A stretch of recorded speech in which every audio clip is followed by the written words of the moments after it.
ഒരു നായ്ക്കുട്ടി ജപ്പാനിലെ ഷിബുയ എന്ന റെയിൽവേ സ്റ്റേഷനിൽ അലഞ്ഞു തിരിഞ്ഞ് നടക്കുകയാണ്. പെട്ടെന്നൊരു പ്രൊഫസർ വന്ന് ആ പട്ടിക്കുട്ടിയെ എടുക്കുകയാണ്.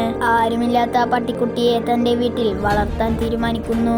ഭാര്യക്ക് പട്ടിയെ ഇഷ്ടമല്ലാത്തത് കൊണ്ട് അദ്ദേഹം പണിപ്പുരയിലാണ് ആ പട്ടിക്കുട്ടിയെ വളർത്തിയത്. എല്ലാ ദിവസവും ജോലിക്ക് പോകുമ്പോൾ കൂടെ വരികയും തിരിച്ചു വരുന്നതും കാത്ത റെയിൽവേ സ്റ്റേഷനിൽ നിൽക്കുകയും ചെയ്യുന്നു. ഇതെല്ലാ ദിവസവും ആവർത്തിച്ചു കൊണ്ടേയിരിക്കുന്നു. അവരുടെ ഇടയിലുള്ള ഈ ബന്ധം ആ നാട്ടിൽ ആകെ പ്രചരിക്കുന്നു. എന്നാൽ ഒരു ദിവസം ജോലിക്ക് പോയ അദ്ദേഹം അവിടെ വെച്ച് മരണപ്പെടുകയാണ്. എന്നാൽ ഇക്കാര്യം അറിയാതെ തന്റെ യജമാനനെ കാത്തിരിക്കുകയായിരുന്നു ആ പട്ടിക്കുട്ടി.